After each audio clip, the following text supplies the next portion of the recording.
It washes out. Those later and later. Yeah. This was the first shampoo today. Okay, can everybody make sure your computers are muted?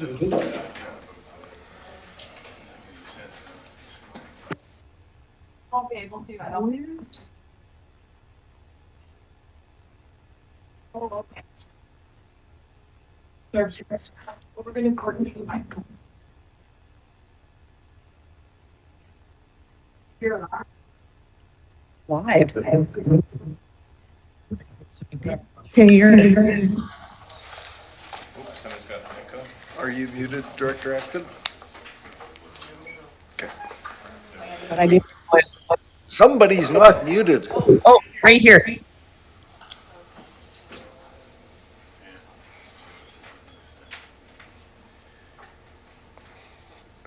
Testing, testing. Testing, testing. Who's mute? Testing. Mute? Testing. Testing.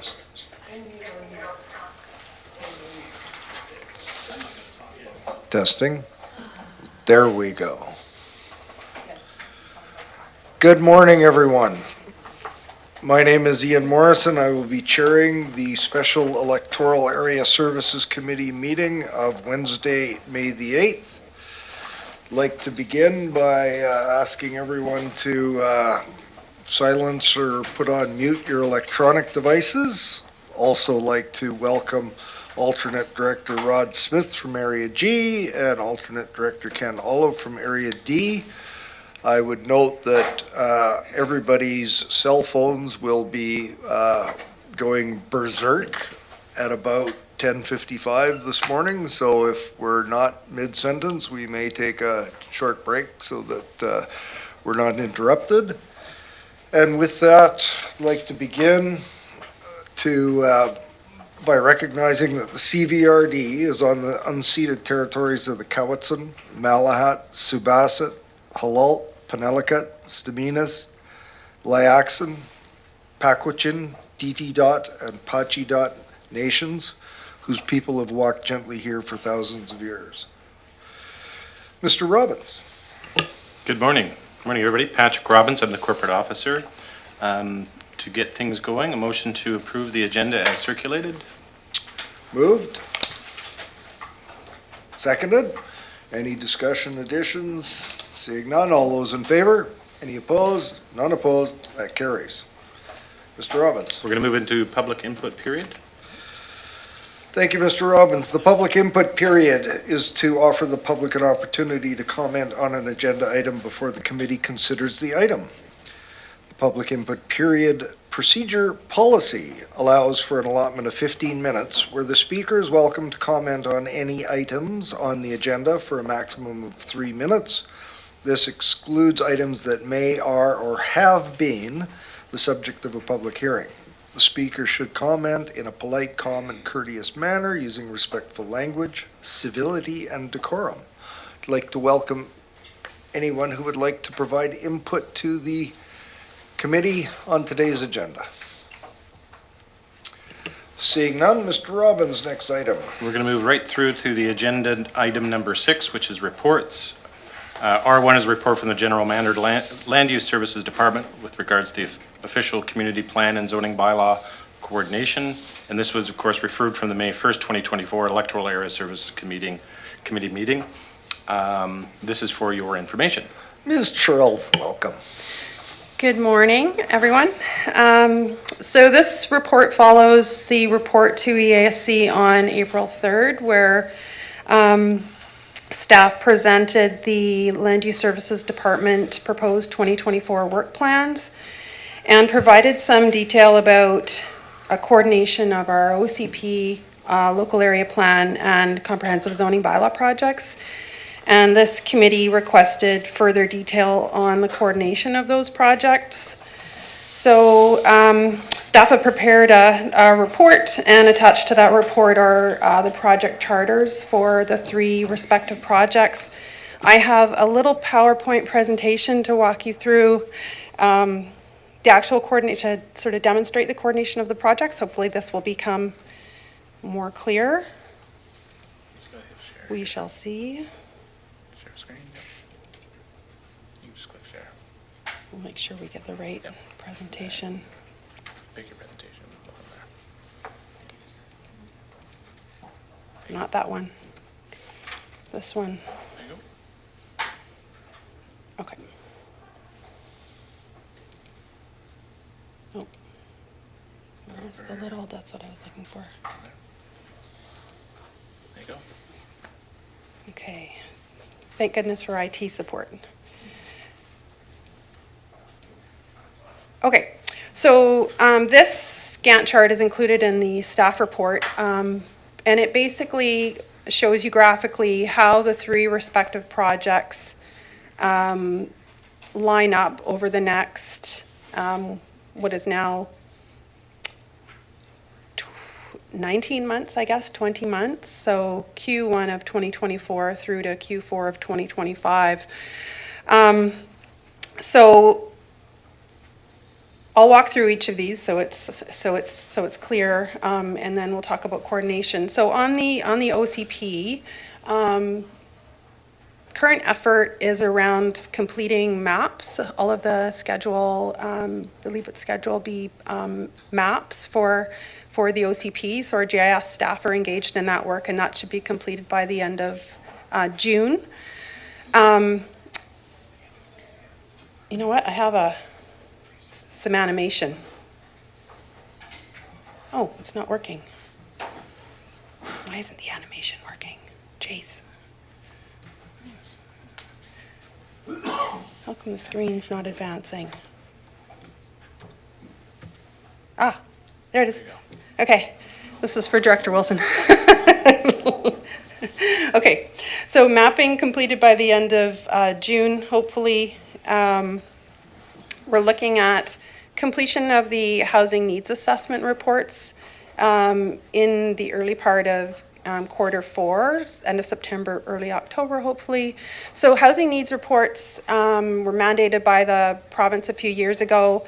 They now need to be updated to include a 20-year timeline for housing needs. And because of that, that sort of prolong the development of the modernized OCP. So once the housing needs reports are completed, the OCP will be updated with policy language to reflect the 20-year time horizon for the housing needs reports, which was extended from 5 years.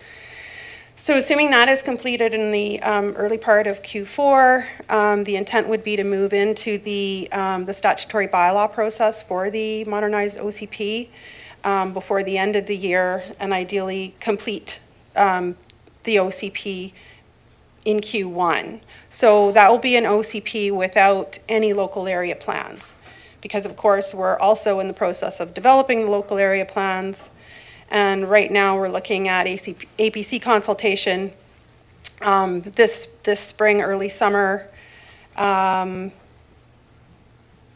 public consultation in the interim, and then going back out to the APCs in the spring, and then looking at refining those LAPs and then completing by the end of Q4. And then moving into the comprehensive zoning bylaw. A lot of the background work for the zoning bylaws has been completed. So a lot of work around the general regulations, definitions, common terminology. So we are looking at APC consultation for the general regulations this fall.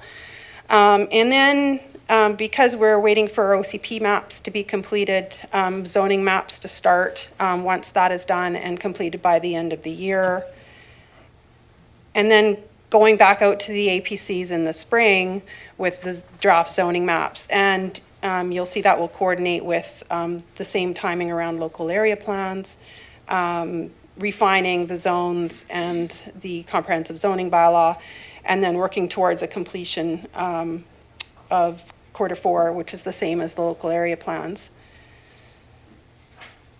So I just wanted to point out a couple of sort of important parts about this whole scheme, is that while we have relied heavily on some external GIS resources, we are relying also heavily on our internal resources. And so this idea of, ending the OCP maps in June, July, and then starting with zoning maps is very important. So we need to have those dedicated GIS resources to ensure that we can complete our zoning, our OCP and our zoning maps, and move into the next phases of the respective projects. I've noted that the timing around the completion of the housing needs reports is really critical in terms of and then updating the OCP and getting to completion of the OCP. There's timing between the completion of the mapping for the zoning and what will be the start of the statutory bylaw adoption process of the comprehensive zoning bylaw, so that we can have a coordinated consultation with APCs in the spring around both the local area plans and the comprehensive zoning bylaw. And ideally looking at coordinated adoption of the local area plans and comprehensive zoning bylaw at the end of December. And so I've heard a lot of sort of comments or criticism around the length of time that it's taking to complete all of these projects, but I guess I want to convey that there's a lot of complexity involved in the respective projects. And there's reliance on resources outside of our department to complete the projects. And so, what we're presenting here it's a pretty optimistic timeline, even though it seems like it's been taking some time to complete this work. It's an aggressive timeline, and it's going to require a commitment to the dates and the projects as they're proposed. Once we start to sort of change the scope, whether that's, increasing the number of public meetings or the length of time for consultation, the amount of time that we might need for mapping, et cetera, then these timelines get pushed out. So this is the goal that we're working towards. Staff are obviously here. The managers for the respective divisions are here to respond to questions if you have them. I will take this down now.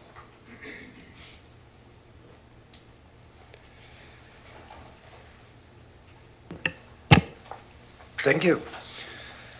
This is an information report, and I've got some questions, but I want to go to committee and see what questions we may have for staff at this point.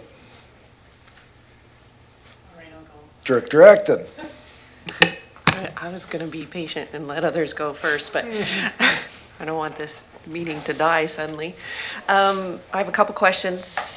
I happened to have a conversation with just a small developer yesterday, and they were saying like how challenging it is that this is not done yet. So that's just a comment. But I guess what it makes me think is like, how is it doing business with the CBRD then now without these kind of like definites, or like how does it affect us, and is it making applications go slower, or is it eat harder, or because the goal of this pre-COVID was to make things streamlined and easier and quicker, and so how are we operating right now?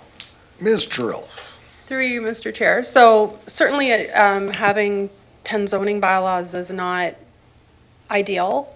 So our staff have to spend a considerable amount of time juggling 10 bylaws, interpreting 10 bylaws. Same goes for bylaw enforcement officers who are out there doing enforcement. Enforcing 10 different sets of regulations is challenging, right? And in some cases, the regulations are unclear or archaic and need to be updated. So we're really working towards harmonizing and updating those regulations, so there is one common set of regulations that everyone will, ideally follow. Our staff do the best they can in terms of providing information to the public and to developers, and working with each other. We also rely heavily on external agencies for a number of our applications. So particularly when we're dealing with subdivision, there's multiple agencies that are involved, right? It's not just the CBRD, it's the Ministry of Transportation, the Provincial Approving Officer, there's might be water licensing. We might have to deal with the Agricultural Land Commission. So in some cases, those things are out of our control. But because we're the local government, we will take the brunt of criticism around timelines. Follow up? With respect, though, I don't think that really answered the question, like, how, like, we used to get kind of a thermometer or a gauge of like how well things were moving or doing, like, as a whole, in, like, applications, how long they were taking, or, and I don't think this person I was talking to certainly does understand that's their field. They understand who's approving what. So they were saying it is really challenging. So I'm just wondering, like, is it making,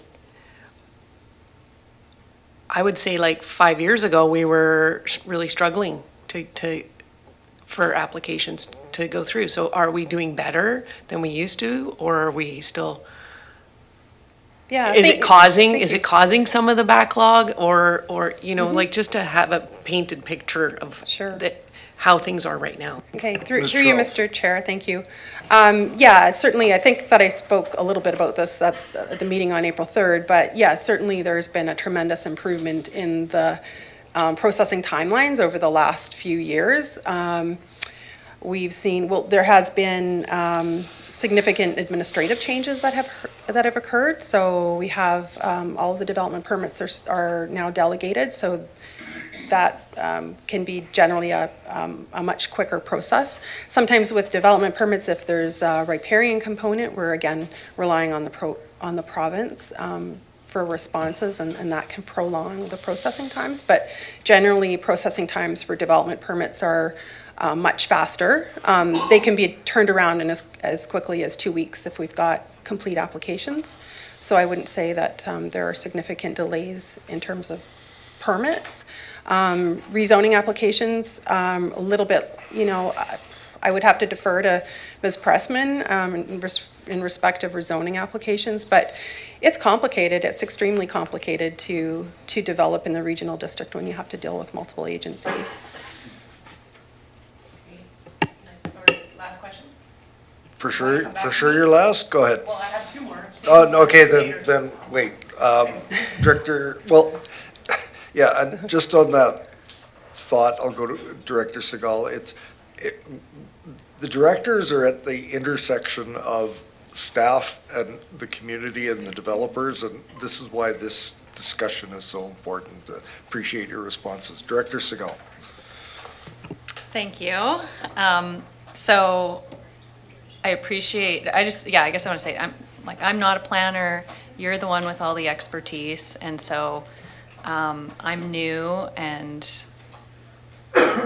it's hard to wrap my head around all the planning documents and how they serve us. And so just in hearing what you talked about the timeline and that it's fairly ambitious, I guess I'm wondering how we can support you in making that more realistic timeline, or like how we can support you to not feel, I don't know, if there's a way we can support you as a committee. And then also this is just from me, observing how the OCP process went from first harmonizing and now in the modernization. And you mentioned how challenging it is to have 10 different zoning bylaws. And again, this is my naivete, is there an opportunity to just like harmonize, and then, like you mentioned, there's lots of work that's been done in the background for the comprehensive zoning project. So is there an opportunity to harmonize and then modernize, similar to how it was done with the OCP? And would that be helpful? Through you, Mr. Chair. So staff had previously prepared a report proposing an interim zoning bylaw, harmonized zoning bylaw, that would then be modernized after the MOCP and local area plans were completed. That was sort of abandoned with the assumption that this committee was looking for an integrated process between the MOCP and the comprehensive zoning bylaw, and that's why you're being, we proposed what's proposed here today. Having said that, there's a lot of opportunity to continue to do interim amendments. So staff are, as you know, working on the Bill 44 amendments, other amendments around detached suites. There will be amendments coming around short-term rental regulations and temporary accommodation to provide consistency across the bylaws. So I think there are still lots of opportunities to do targeted amendments and housekeeping until the comprehensive zoning bylaw is complete. That work can still occur. Yeah. Follow up? So just coming back to my first question of how we can support you, I just want to get away from like us wanting to see this project come to fruition. How can we support your team? Yeah, well, I mean, through you, Mr. Chair, getting some endorsement around the project charters as they've been proposed would be helpful, so staff have that sort of reassurance that they can go and do their work. When it comes to the public consultation elements of the projects, we really rely on directors to help to get the word out. So, I mean, that in itself is really important. And then also if issues are arising in your communities, if people, don't feel they're being engaged enough, or if there's a specific topic that's emerging that might need attention, quick attention as opposed to waiting till the end, that would be helpful to know too. So there are things that we can, when we want to be nimble and responsive. Yeah. Director Wilson? Yeah, thank you, Mr. Chair. Thank you, Anne. I think as far as the MOCP and the HOCP is concerned, there have been delays, of course there have, but I think what's been mentioned is Bill 44, Housing Need Report, and other stuff which keeps coming down from on high, which I think has had to be taken into consideration there. I honestly believe had it not been for all those other things which come down, we may have been well in advance of where we are right now. So that's kind of in defense of those who have been trying to do that. But with the processing times, I honestly believe that there have been some great improvements from staff. And we as directors have to take some of the blame for some of the delays which go on here. We can't point the finger directly at the staff all the time here. There are things which have come forward to this board with very clear recommendation from the staff, which are sent back and then come back with another report and then go back again. So I think in this particular case, the staff are doing a pretty good job with the tools they have. We have to start taking some of the responsibility for those delays as well. No question there, Thank you. I will go to Director Acton for her 2 questions, and then I'm on the list. Oh, I didn't see her. Director Nicholson, please. Thank you. Thanks, Anne, for the report. It's really helpful. I really like the Gantt chart. And I'm really glad we're going ahead to approve the MOCP without the LAPs. So that makes a lot of sense to me. And of course, I'm in this camp where I really think we need to get this done. And so my first question is, I am concerned that you're saying that there are possibilities, it's going to be challenging to meet the deadlines that you've set here.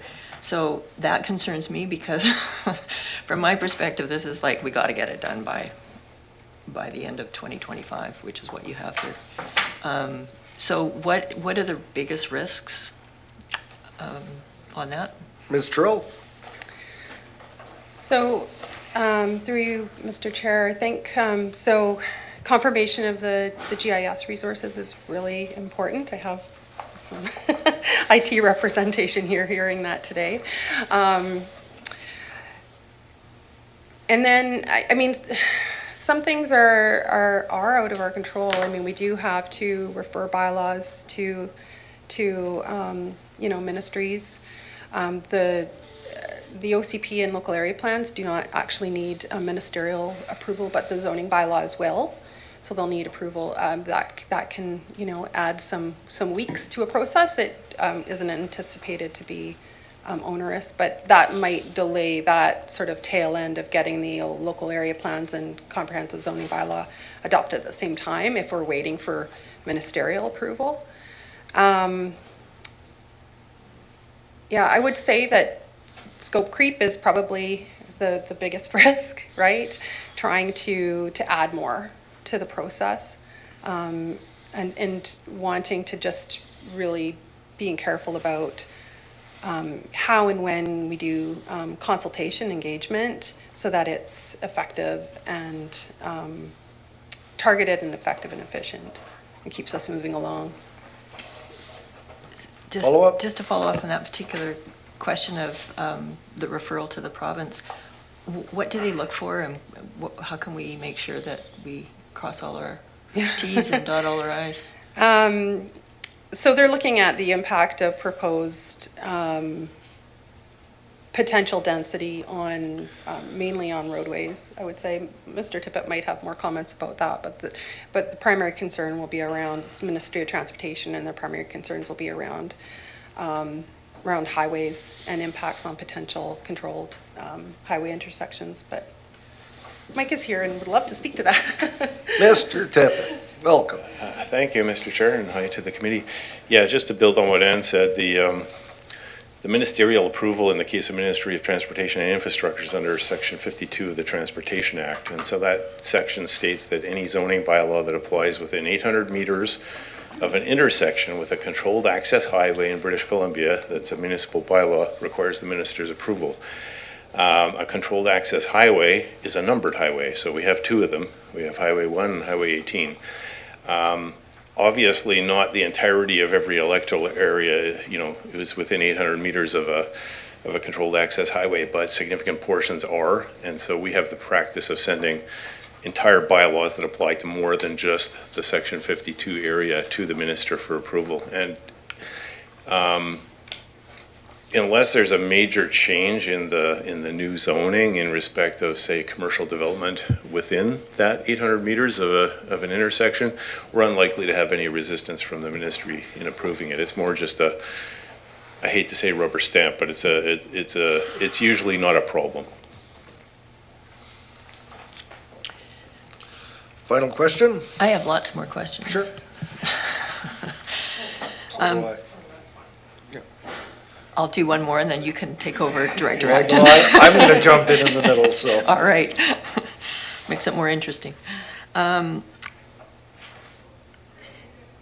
So I guess where that leads me to question is why, and it comes back perhaps to what Director Segal mentioned, if you have done the overall definitions and general regulations, would it not make sense to start to roll out a comprehensive zoning bylaw in advance of the timeline that you have?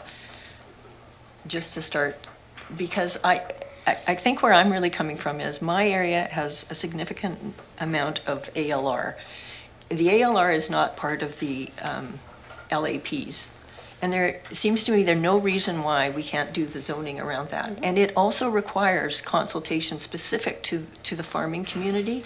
And I don't see how that's going to be addressed in the current consultation plan, which has me concerned because that's a pretty sensitive area given the agricultural meetings we had last year. And I know there's a great deal of interest.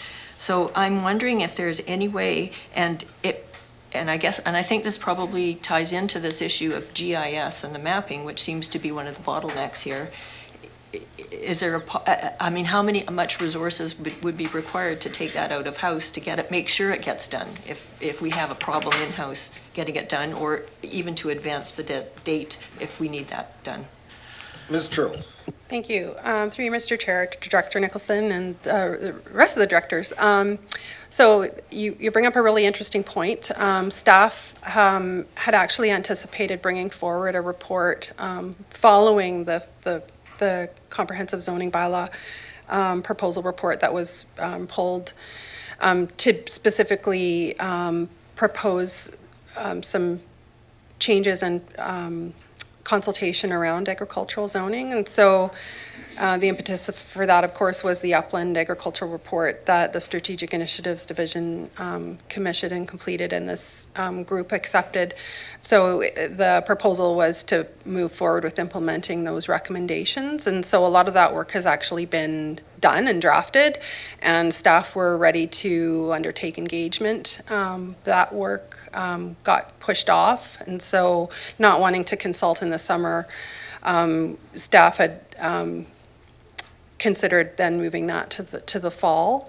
If depending on your level of acceptance around what's proposed today, we would be in a position to come back to either the next DASC or the meeting thereafter to propose a consultation plan around the agricultural zoning, because it is essentially ready to go in terms of public consultation. But that would be, I think the proposal was to combine that with the APC consultation this fall. But Mike, did you want to add anything to that? Or it's difficult, Lauren is not here today to speak to it.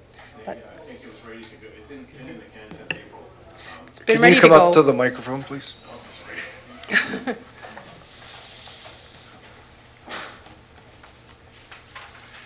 Mr. Chair, yes, as Ann said, we had been prepared to bring forward proposed agricultural information for engagement with APCs and others in April, but that report was delayed. I can't remember what you said, it was pulled. I can't remember because of the, yes, okay. So, yes, it is ready to go. It's in the can, as I shouted from across the room. So we're ready to go anytime with that part, in theory. Lauren knows more about it than I do. Thank you. I'm going to jump in with two of my four. I'm trying to be cognizant of the fact that we should only go so deep, I think. We've got our professional staff here giving us their best advice, and we need to rely on that. I want to ask about the housing needs report specifically, because I've heard the first incantation of it was the response across the province was varied at best, and I gather we're not only increasing timeline but trying to develop a consistency. So could you share with us any differences in the impact that this new form of housing needs assessment will have on our process?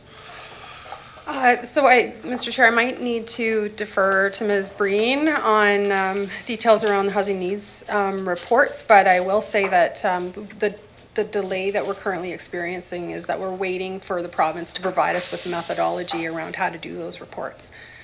And once we have that methodology, then they can be completed. So some of the preliminary work has been done, but yeah, waiting for the province to provide that updated methodology, which is ideally going to produce some consistency across the province. But we could wait until she's up with her report afterwards, I think. Sure. But that actually leads, I'm going to jump number 2 to go to number 3, because I think that's a perfect introduction to my question around pinch points or bottlenecks, as Director Nicholson had mentioned, because you've shared that this is aggressive, and I'm sitting here wondering, gosh, what can we do to even condense this more? Is that even possible?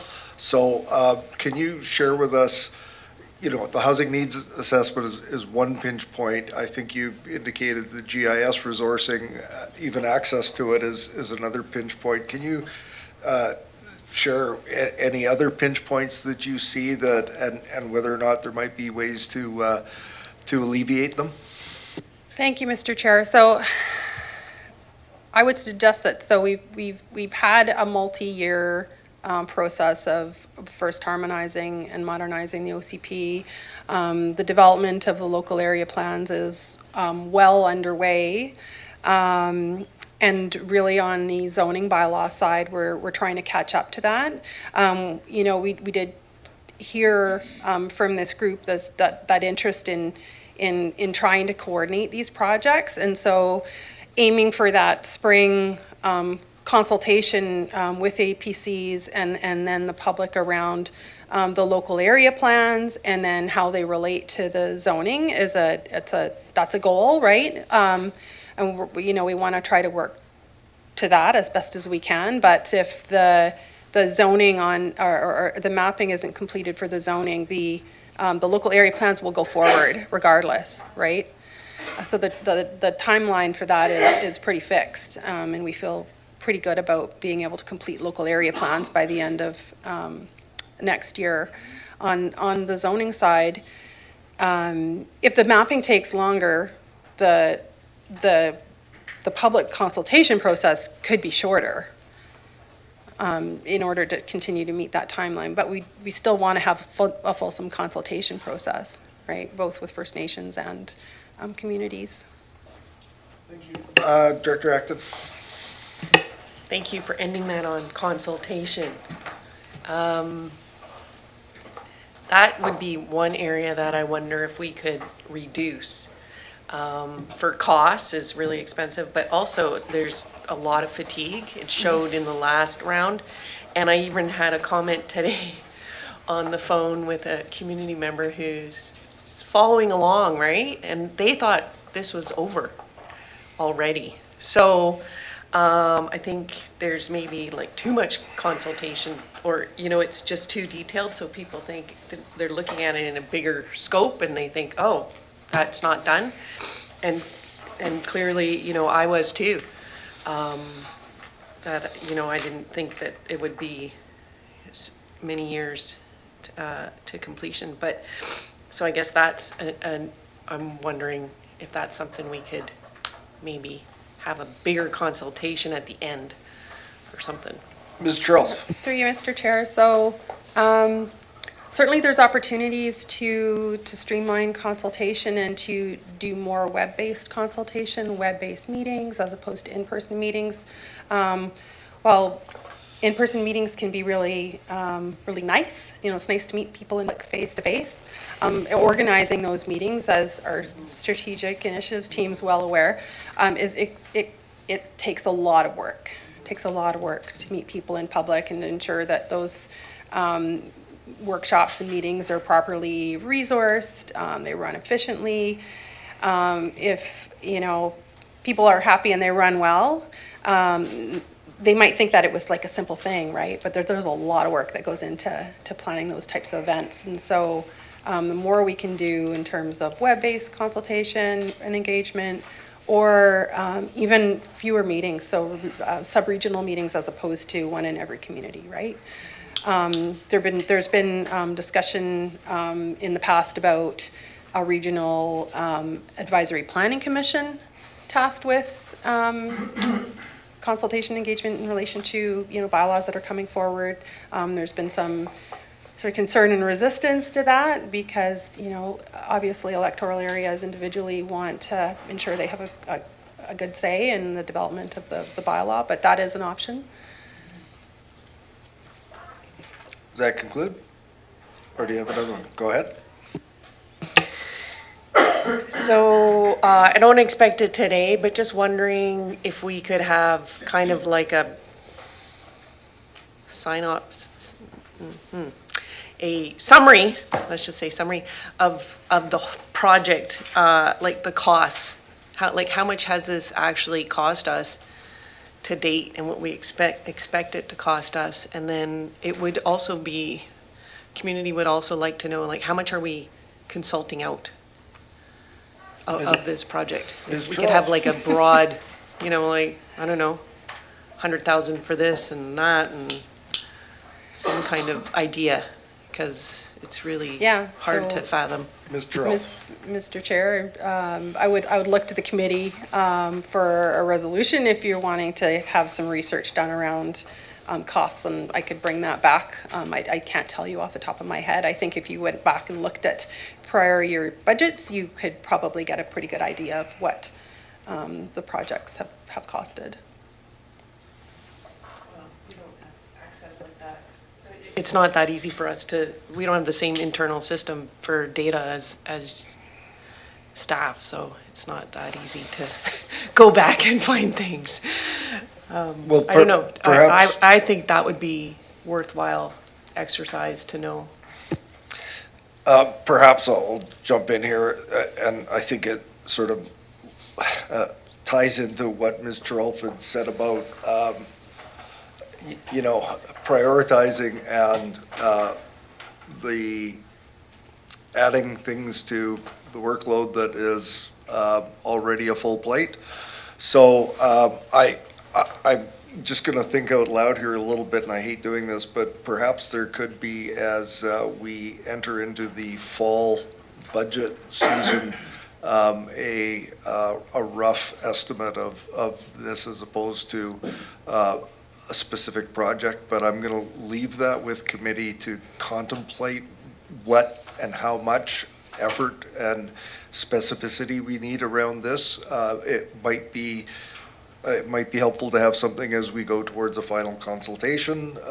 I don't know about midstream and whether we want to allocate resources to finding that out right now. And is our CAO running up to the microphone, or just? She is. I have one quick comment in through you, Mr. Chair, and that is Please do. that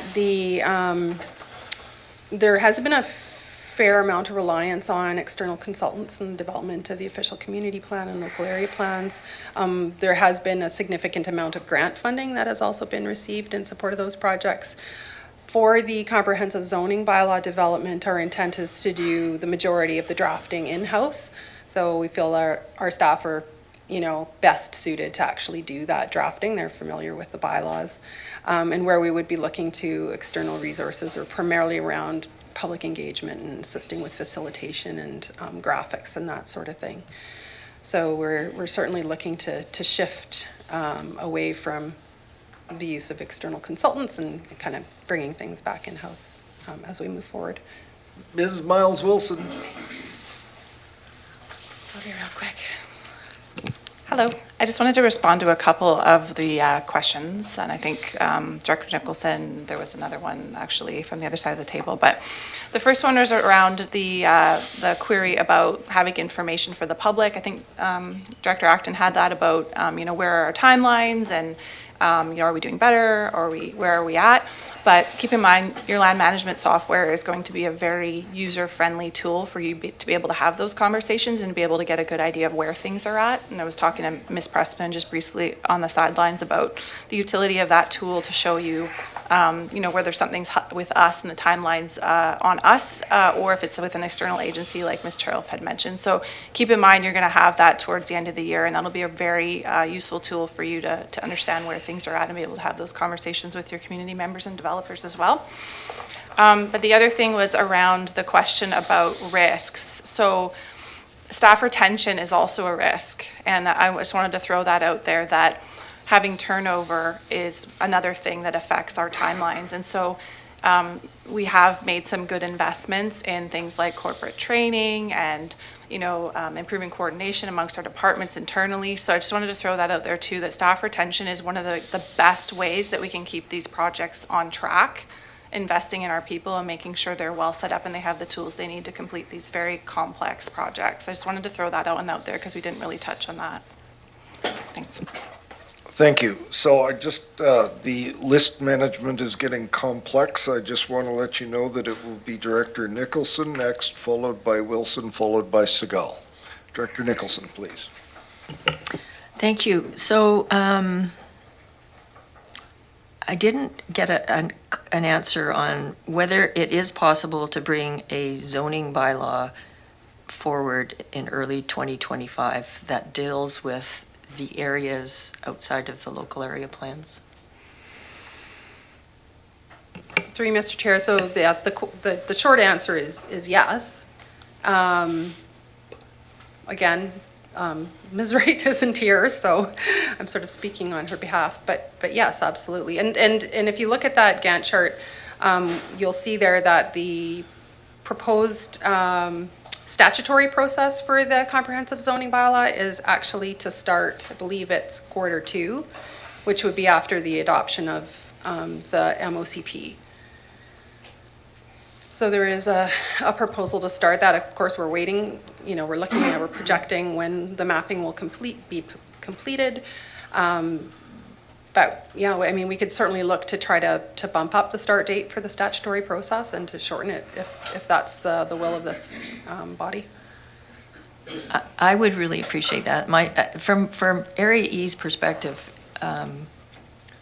really, there's a very small part of the area that is in a local area plan, and we have had outdated zoning bylaw for a long time. And so the sooner we can have something in place that makes more sense would be appreciated.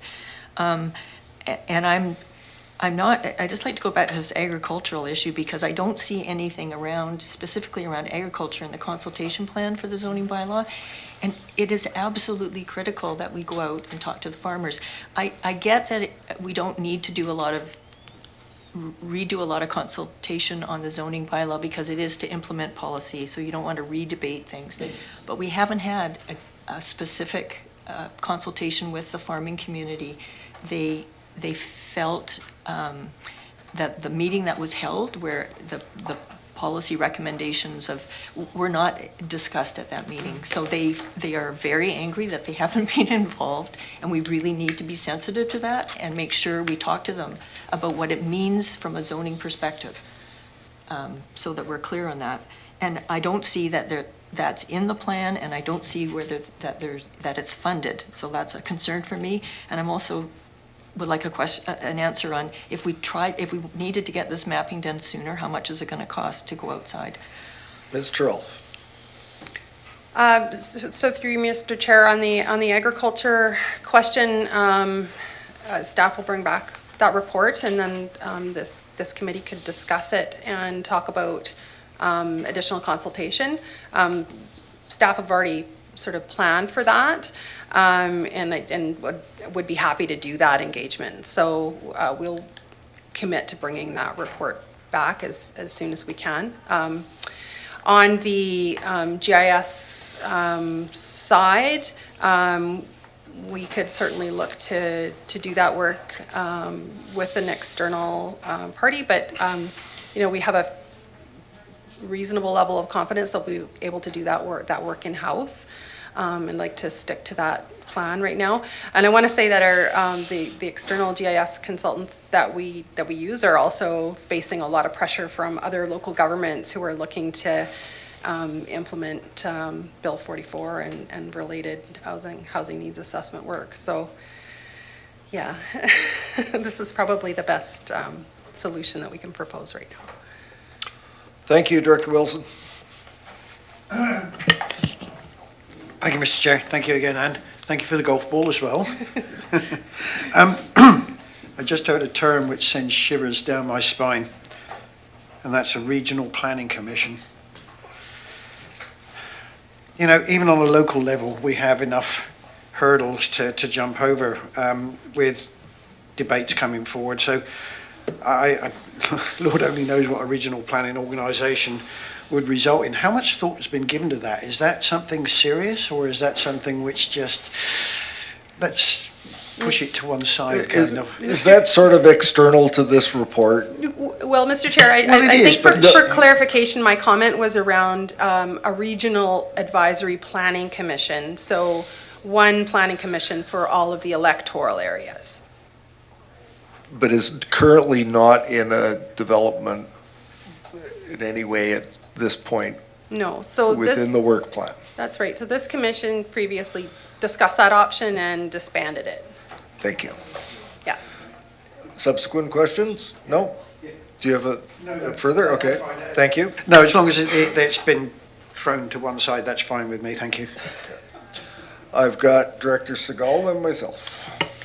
Thanks. I just wanted to clarify on your chart here around the APC and the public consultation. It looks like they dovetail. So I'm just wondering if the next public meetings are going to be for both the LAP and the comprehensive zoning bylaw, or if those are still seen as being separate meetings. So I would defer to Ms. Breen to respond to that question. There's a plan, I believe, to coordinate on the Advisory Planning Commission consultation, but I would defer to Strategic Initiatives Division to talk about consultation in relation to their projects. And they're up next after And they're up the, next.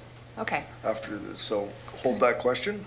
Great, and do you have another question? No, that's, Are you going to want to speak again? Your mic's on, that's all. Yeah, I would. Okay, well, hang on, I'm going to go next and you can fire away. So, I'm feeling like we're kind of in an awkward spot in that, you know, it's hurry up and wait. I'm understanding the challenges, the pinch points, the effort that staff have put into preparing this plan for us. I'm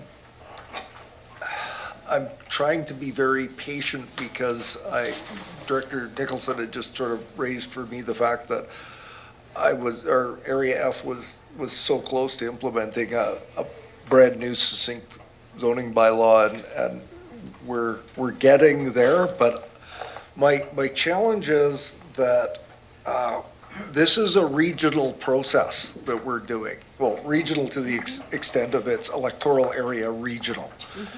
And I'm concerned that if we start to do, call them side initiatives that detract from the completion of that regional vision, that we're going to be having to amend this projection again, and later into, gosh, what will be an election year. So I guess my question is, if the ability to deliver this is based on no new stuff, correct? So ideally, Mr. Chair, we wouldn't have a whole bunch of new stuff, but as you know, new stuff just comes to us every month almost. Well, let me put it this way. The ability to deliver this, you've already said, is aggressive. And you will likely need supports, maybe even additional financial resources, but we can talk about that another day. But diverting from what you've presented to us is only going to result in delay, isn't it? So I would say that with respect to the agricultural regulations, for instance, that is planned to be part of the comprehensive zoning bylaw. So that's, to us, that's not new stuff. And it's also applicable to multiple electoral areas, right? So it's very important. We don't see that as additional. Yeah, I mean, I'm not sure what it would be that would be, I mean, this is a new zoning bylaw and it's intended to be, you know, the best of the best regulations that are going to be, you know, appropriate for this region's electoral areas. And we'll endeavor to deliver that, right? And so if something comes up, we'll endeavor to incorporate it into that bylaw. Thank you. We've got Director Nicholson. We may have additional questions, but apparently it's going to get loud in here very shortly. So, yeah, let's take 5. I wish we could have finished, but we're not there yet. So let's take 5 minutes and everybody turn your volume down on your devices.